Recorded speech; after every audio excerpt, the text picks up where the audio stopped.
চলো চলো চলো, দৌড়াও দৌড়াও দৌড়াও, অনেক গন্ধ সকাশি হচ্ছে, দৌড়াও চলো, দৌড়াও দৌড়াও দৌড়াও দৌড়াও। গুড মর্নিং গাইস, এখন ঠিক বাজে 5:30, 5:30 না, 5:40। ডলারকে নিয়ে নিচে চলে এসেছি, মর্নিং ওয়াকে যাবো ভাবছি। এই যে সকাল সকাল উঠে ঘাও ঘাও শুরু হয়ে গেছে, মানে ওকে নিচে নিয়ে চলো, পায়রাগুলো ওপরে করছে। আয় আয় আয়, গাছে এসে কী গন্ধ শুকছ? হ্যাঁ, ফুল গাছে কী গন্ধ শুকছ? ভালো ফুল হয় নাই? হ্যাঁ,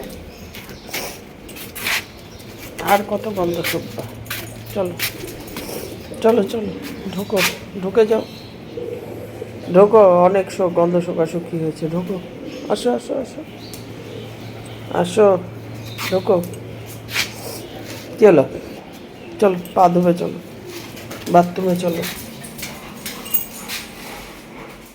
ঢুকতে বললাম, ঢুকে গেল, এবার বাথরুমে পা ধুতে ঢুকে যাবে। চলো দেখাচ্ছি, বাথরুমে চলো, ঢোকো, ঢালা দাও। ও দরজা তো আটকানো, তাই তো। চলো, সোজা বাথরুমে চলো, একদম সোজা বাথরুমে যাবে পা ধুতে। নিচে গেলে প্রত্যেক দিন জানে যে নিচে গেলে পা ধুতে হবে। ওখানে মুখ দেয় না, এনো, তুমি জানো তো, তুমি নিচে গেলে পা ধো, খালি পায়ে যাও। পানামো পানামো পানামো,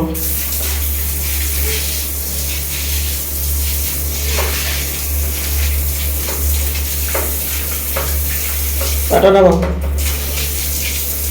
দুষ্টামি।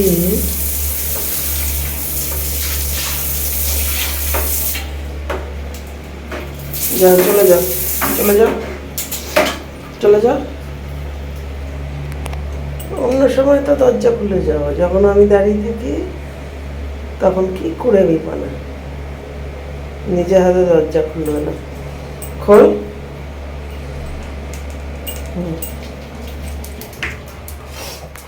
সেই ভোরবেলা উঠেছি 5:30, 5:45, তো তখন ডলার ঘেউ ঘেউ করছে, মানে ওকে নিচে নিয়ে যেতে হবে, মানে আমার ওঠা দেখলে মানে ওকে নিচে নিয়ে চলো, এই হচ্ছে ওর কাজ।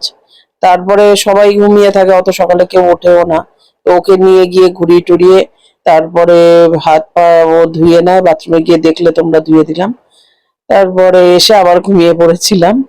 আর আজকে যেহেতু রোববার, তো রোববার একটু ভালো মন্দ খাওয়া দাওয়া হয়, মাঝে মধ্যে হয়, সবসময় করি না, কারণ বেশি তো এইসব খাওয়া দাওয়া উচিত না, আর যা গরম পড়েছে। তো আজকে ভাবলাম একটু চিকেন বিরিয়ানি বানাবো, আর চিকেন বিরিয়ানিটা একদম দোকানের স্টাইলে বানাবো। তো তোমরা দেখো ভিডিওটা কিরম করে বানাচ্ছি। দোকানে মানে কি বলবো, ওদের দেখেছি আমি, ওরা যে আদা রসুনের যে জলটা হয় সেটা দেয়, তো আর এইদিকে যদি পেঁয়াজ বেরেস্তা করে রাখতে পারো, রেখে ওপর দিয়ে দেওয়ার জন্য, মশলায় বেশি মানে পেঁয়াজ বেরেস্তা বা ইয়ে দরকার নেই। আগে যেরকম আমি বানিয়েছি, তো এই বিরিয়ানিটা আমি বানিয়ে খেলাম, সত্যি বলছি, নিজে বানিয়ে, তো দারুণ হয়েছে, দোকানের থেকেও ভালো লাগলো। তো এখানে সাদা তেল দিয়ে নুন হলুদ মাখিয়ে রাখা আলুগুলোকে সাদা তেলের মধ্যে ভেজে নিচ্ছি, আর আরেক দিকে ভাতটা চাপিয়ে দিচ্ছি। আচ্ছা, একটা কথা তোমাদের আমি বলে দেবো, ভাতটা হয়ে যাক তারপরে আমি দেখাচ্ছি। আর এইদিকে দেখো আলুটা ভাজা হচ্ছে, আজকে দুটো হাঁড়ি কিন্তু বসিয়ে দিয়েছি। আজকে এই যে সিলভারের যে হাঁড়িটা দেখছো, এইরকম হাঁড়িতেই কিন্তু বিরিয়ানি রান্না খুব ভালো হয়, মানে দমটাও খুব ভালো হয়, তারপরে চারিদিক থেকে এর যে ভাবটা ওঠে, তোমাদের আমি দেখাবো, লাস্ট অব্দি দেখো, মানে খুব সুন্দর হয়। আমি যখনই বিরিয়ানি করতাম আগে, আমার এরকম সিলভারের হাঁড়ি কিন্তু প্রায় একটা দুটো তিনটে মতন আছে, মানে ছোট থেকে বড় অব্দি সব সাইজের আছে। তো এই যে দেখো এখন নাড়াচাড়া করে নিচ্ছি, আর আলুগুলোকেও দেখো এখন ভালো করে একটু ভেজে নেব, তারপরে তুলে নেবো আলুগুলো। আর ওইদিকে ভাতটা হচ্ছে, ভাতের মধ্যে শুধু নুন দিয়েছি আর দিয়েছি একটু সাদা তেল। যখন ভাতটা করবে বিরিয়ানি বা ফ্রাইড রাইসে, তো তেল দিয়ে দেবে, দেখবে একটু ঝরঝরা হয়। আর দেখলে এখন আলুগুলো এই যে ভেজে এখন তুলে নিচ্ছি।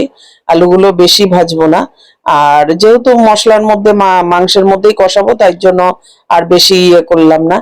আমি বিভিন্ন রকম ভাবে দম বিরিয়ানি করি, তারপরে মশলাপাতিও যেরকম ধরো আছে, তো সেইরকম মশলা দিয়েও করতে পারি, আবার হেভি মশলা দিয়েও, যেরকম আজকের যে বিরিয়ানিটা, আজকেরটা কেশর দিইনি, খোয়া ক্ষীর দিইনি, তো খোয়া ক্ষীর কেশর সবকিছুই কিন্তু দেওয়া যেতে পারে। তো যেই তেলটা ছিল তার মধ্যে আরেকটু তেল দিলাম, আর যখন মাংসটা দিয়ে কষাবো টসাবো তখন সব মশলাপাতি দেব, তারপরে ঘি দিয়ে দেব। তো সেরকম ভাবেই কিন্তু রান্নাটা করব। তো ওই তেলটা দিয়ে দিলাম, তেলটা দিয়ে, আর এদিকে দেখো ভাতটা কিন্তু এখনো ফোটেনি। তো যেটা তোমাদেরকে দেখাবো, সেটা বলছিলাম যে ভাতটা যখন 50, আগে থেকে তো ধরো চালটা ভিজিয়ে রাখবে অবশ্যই। এই যে ভাতের মধ্যে দেখো বলেছিলাম না একটু তেল দিয়ে নিতে হয়, এই যে তেলটা আমি দিয়ে নিলাম। আর এদিকে তেলটা গরম হচ্ছে, তেলের মধ্যে একটু চিনি দিয়ে দেবো, এই যে যেই মানে সিলভারের যে হাঁড়িটা আছে, তো সেই হাঁড়িটার মধ্যে যেহেতু মাংসটা কষাবো, ওর মধ্যে একটু চিনি দিয়ে দেবো। চিনিটা, এই যে এখন চিনিটা দিয়ে দিলাম, চিনিটা দিলে রংটা ভালো আসে। আর আজকে কোনো ফুড কালার ইউজ করিনি, আজকে যেহেতু ঘরোয়া মানে খাবো, ঘরে আমরা খাবো, কেউ খাবে না, তো অল্প করেই করেছিলাম। 750 চালের করেছিলাম, 1 কিলো মাংস হবে আর 750 চাল হবে। তো আমি না কোনো, ওই অনেকেই বলে মেজারমেন্ট করো বা ইয়ে কিরম করে দাও, তো আমি ওরকম মেজারমেন্ট করি টরি না, আমি এরম ভাবেই করি, অনেকে আমার কাছে জানতে চায়। তো মশলাটাও আমি কিন্তু প্যাকেট মশলা, আমাদের এখানে আলমবাজারে একটা দোকান আছে, ওরা মুসলিম, ওরা খুব সুন্দর এই বিরিয়ানির মশলা বানায়। আর হচ্ছে ওদের কাছে যে জাইকার মিঠা মিঠা আতর যেটা আছে, সবসময় এই জাইকার মিঠা মানে মিঠা আতর, হ্যাঁ, দারুণ হয় এদের যে কোম্পানিটা জাইকা, তো সেই কোম্পানিটা। আর এই যে দেখতে পাচ্ছ যেই বাটি করে আমি যেই মশলাটা দিচ্ছি, এটা হচ্ছে পেঁয়াজ আদা রসুনের জল, মানে ছেঁকে নিয়েছি পেঁয়াজ আদা রসুন একসাথে বেটে, তারপরে সেই যে জলটা আছে ছাবড়াটা ফেলে দিয়েছি জলটা, তার মধ্যে দিয়েছি লঙ্কার গুঁড়ো, নুন আর একটু জিরের গুঁড়ো। তো এই মশলাটা এই তেলের মধ্যে দিয়ে দিলাম। তো দেখো এখন এটা কষাচ্ছি ভালো করে। এই মশলাটা একটু যখন হয়ে আসবে তারপরে দিয়ে দেবো এর মধ্যে আগে থেকে মেখে রেখেছি চিকেনটাকে, দই দিয়ে, শুধু দই দিয়ে মেখে রেখেছি চিকেনটাকে, ওই দই দেওয়া চিকেনটাকে এর মধ্যে ঢেলে দেবো। তো সেটা দেখাতে তোমাদের ভুলে গেছিলাম, এই যে দেখো দই দিয়ে মেখে রেখেছিলাম চিকেনটা, এখন ঢেলে এর মধ্যে ঢেলে দিয়েছি। আর এই যে আলু ভাজা হয়ে গেছে।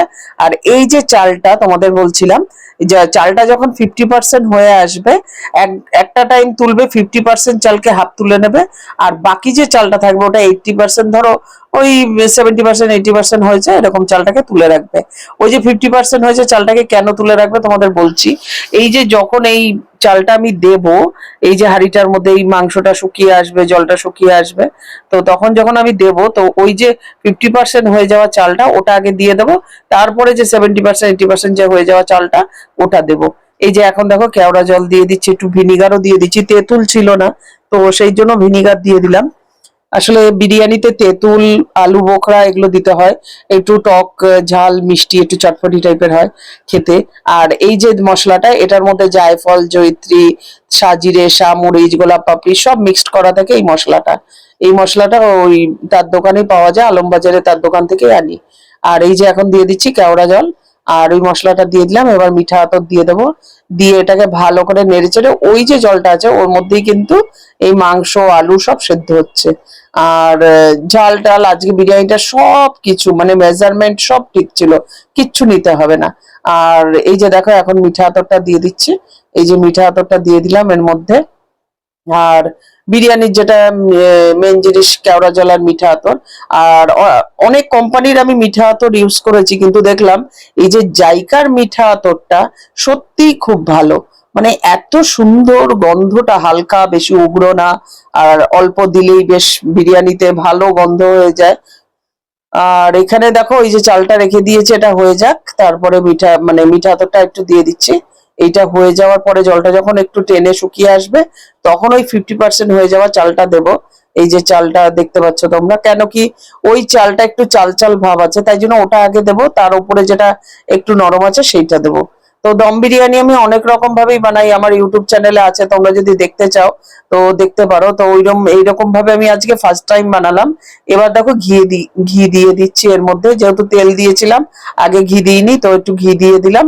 আর বাকি ঘিটা উপর থেকে যখন সাজিয়ে দেবো তখন কিন্তু দিয়ে দেবো। আর এই যে এখন দেখছি কতটা জল আছে, মানে এই যে গ্রেভিটা কতটা আছে, তো দেখেছো গ্রেভিটা কত পাতলা, একদম লাইট, কোনো পেঁয়াজের বেশি ইয়ে নেই, এক গাদা কাদা কাদা, এরকমই ভালো। আর এই যে চালটা তোমাদের দেখাচ্ছি, এই যে চালটা দেখো একটু চাল চাল আছে, আর এই চালটা দেখো একদম ভাত হয়ে গেছে, কিন্তু অলরেডি কিন্তু এটা পুরো ভাত হয়ে গেছে, আর ওটা একটু চাল চাল আছে। আর একটু চাল চাল তোমরা নামাতে পারো, কারণ নিচের দিকে থাকবে যেই চালটা সেটা কিন্তু তোমরা একটু শক্ত নামাতে পারো, সেটাই হচ্ছে কথা।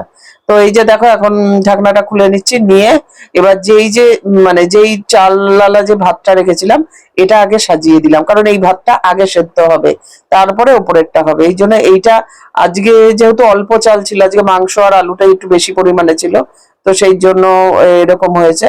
তো তোমরা যেটা চালওয়ালা ভাত আছে, মানে একটু চাল চাল থাকবে, সেটা পরিমাণে বেশি দেবে। তো দেখো এখন আমি ভাতটা উপর থেকে বাকি যে পুরো হয়ে যাওয়া ভাতটা উপর থেকে দিয়ে দিলাম। তো বেরেস্তার কথা যেটা বলছিলাম, তোমরা যদি চাও তো এরকম এর উপর থেকে বেরেস্তা মশলা, আমি সব মশলা সাজাবো, এখন ঘি দেবো, সবকিছু দেবো, দেখো তোমরা। আর তোমরা যদি চাও তো ওই মাংসের ওপরে খোয়া ক্ষীর, বেরেস্তা এরকম সাজিয়ে দিতে পারো। আর এই যে দেখো এখন আমি মশলাটা দিয়ে দিচ্ছি, বিরিয়ানি মশলাটা উপর থেকে, আর এর উপর থেকে তোমরা এই বেরেস্তা, খোয়া ক্ষীর, আলু বোখরা, তারপরে যারা ডিম খাবে ডিম, এরকম করে দিতে পারো। তো আমি ভাবছিলাম যে ডিম দেবো, তার ভাবলাম না থাক, ডিম দেবো না। এই যে দেখো এখন কেওড়া জল দিয়ে দিচ্ছি, কেওড়া জল মাংসতে অলরেডি আমি দিয়ে দিয়েছি, আর তারপরে বাকিটা একটু উপর থেকে দিয়ে দিলাম। তারপরে দিয়ে দেবো ঘি দিয়ে দেবো, তারপরে দুধ দেবো এর ওপরে। আর দুধটা যদি তোমরা যাও তাহলে তোমরা দুধটাকে চাইলে তোমরা এই কেশরে ভিজিয়ে, কেশর দুধ যেটা হচ্ছে, তো আমি যেহেতু কোনো ফুড কালার ইউজ করিনি, কেশরও ইউজ করিনি, তো আমি প্লেন দুধই দিয়েছি। আর এই যে এখন ঘি দিয়ে দিচ্ছি ওপর থেকে। সত্যি আজকে দারুণ খেতে হয়েছিল বিরিয়ানিটা, মানে মুখে লেগে থাকার মতন এরকম বিরিয়ানি হয়েছে। তো এই যে দেখো এখন দিয়ে দিলাম ঘিটা, আর এবার এই যে উপর থেকে দুধটা দিয়ে দেবো। আর ওই যেটা বললাম তোমাদের, কেশর যদি ভিজিয়ে রাখো তো কেশর ওরম ভাবে দিতে পারো তোমরা। কেশর ভেজানো জল দিলে যেন, আর কোনো মিঠা আতর আর কেওড়া জল না দিলেও চলে, কেশর দিয়ে যদি বিরিয়ানি রান্না করো অরিজিনাল কেশর, তাহলে দেখবে ওইটা একদম বিরিয়ানির অরিজিনাল মানে গন্ধ ছাড়ছে। আর এমনি এগুলো আমরা দিই, এগুলো যেরকম ধরো দোকানে যেরকম বিরিয়ানি হয় সেরকম খেতে। তো দুধটা দেখো এখন আমি দিয়ে দিলাম।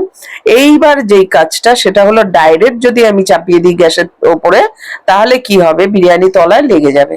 তো এই যে এখন আমি একটা চাটু বিছিয়ে দিলাম, তো চাটু বিছিয়ে তার উপরে আমি হাঁড়িটা বসিয়ে দেবো, ফুল করে দেবো আঁচটাকে একদম। কারণ কি, যখন পুরো নিচের থেকে গরম উঠবে তখন পুরো ভাপটা ভালো মতন আসবে, আর ভাপটা যখন আসবে তোমাদের দেখাচ্ছি, তোমরা দেখতে থাকো কত সুন্দর। আর বিরিয়ানিতে যত ভাপ ভালো আসবে, ভাপ মানে ধোয়া ভরে যাবে, ততই কিন্তু বিরিয়ানি স্বাদ হয় খেতে।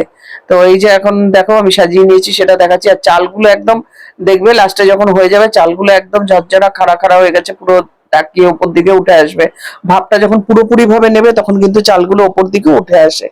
তো দেখো এখন আমার এই কমপ্লিট হয়ে গেছে। এখন এই যে ভাপটার কথা যেটা বলছিলাম, এই দম, এই হচ্ছে দম। দমে দেওয়া মানে এইরকম দম যদি ওঠে, তাহলেই বুঝবে তোমার বিরিয়ানি কিন্তু খুব ভালো হয়েছে। আবার অনেকে দেখবে এরকম করে মাখিয়ে চাকিয়ে এরকম চাপিয়ে দেয়, কিছু নাড়াচাড়া দিয়ে ব্যাস, তারপরে এরকম মনে হয় মাংস ভাত মাখা খাচ্ছে।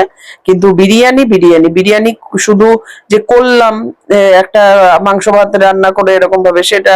আর এই যে এখন আমি এই ছুরিটা কেন ঢোকাচ্ছি, আমি দেখছি ভেতরে ঝোল আছে কিনা। ঝোলটা যদি থাকে, এই দেখো ঝোলটা পুরো টেনে নিয়েছে, এরকম করে সবসময় চেক করতে হয়। আমি দেখেছি, আমি ফেসবুকেই দেখেছি একটা বিরিয়ানি যখন যেখানে মানে দোকানে রান্না করছে, তারা এরকম ভাবে চেক করলো আর ওরকম ভাবে। তো আমি তাই ভাবলাম যে দেখি তো আমি ঘরে করে। আর এই দেখো চালগুলো কিরকম চেয়ে রয়েছে, উপর দিকে চলে এসছে, কিরকম তাকিয়ে রয়েছে। তো সেই দোকানে ওরকম বানাচ্ছিল, তো সেটা দেখেই আমি কিন্তু ভাবলাম আজকে একটু আমি এরকম করে বিরিয়ানি বানাবো। আর বিরিয়ানি বানালেই হলো না, বিরিয়ানি কাটার স্টাইলও আছে। তো বিরিয়ানি এরকম ভাবে একটা প্লেট নিয়ে তারপরে এরকম সাইড দিয়ে কাটতে হয়। যেহেতু প্লেটটা হাঁড়ির আন্দাজে একটু বড় হয়ে গেছে, তাই জন্য মাংসগুলো ভেঙে যাচ্ছিল, আলুগুলো এত সফট হয়ে গেছিল ভেঙে যাচ্ছিল। তারপরে আমি আমার একটা ছাঁকনি হাতা আছে, তো সেটা দিয়ে দিয়েছিলাম। তারপরে এই যে দেখো সাইড করে তুলে নিচ্ছি, ঘি ওপর নিচ করে দিচ্ছি। চাল একদম পারফেক্ট বিরিয়ানি যাকে বলে, তো সেই পারফেক্ট বিরিয়ানি আজকে হয়েছে। আর দেখো কালারটা কত সুন্দর এসছে, কোনো ফুড কালার ছাড়াই কিন্তু কত সুন্দর কালার এসছে। চালগুলো একটার গায়ে একটা লাগেনি, গলে যায়নি, দেখো কত সুন্দর যে সাদা ঝরঝরে। এবার হচ্ছে খাওয়ার পালা। আমি যখন নিয়ে বসেছি তখন পুরো একদম এই যে দেখো পুরো মিশে গেছে ওপর নিচে, হ্যাঁ মশলাগুলো যেরকম ছিল তো সাদা রাইসটা ওর সাথে মিশে গেছে, আর এই যে চিকেন পিসটা, চিকেন গুলো একদম নরম হয়ে গেছে, আলুগুলো একদম নরম হয়ে গেছে। তো ভিডিওটা কিরম লাগলো তোমাদের, তোমরা কিন্তু অবশ্যই কমেন্ট করবে, যারা ইউটিউব থেকে দেখবে প্লিজ প্লিজ একটু সাপোর্ট করো আমাকে, একটা সাবস্ক্রাইব করে দাও, আর ভিডিওগুলো একটু শেয়ার করে দিও।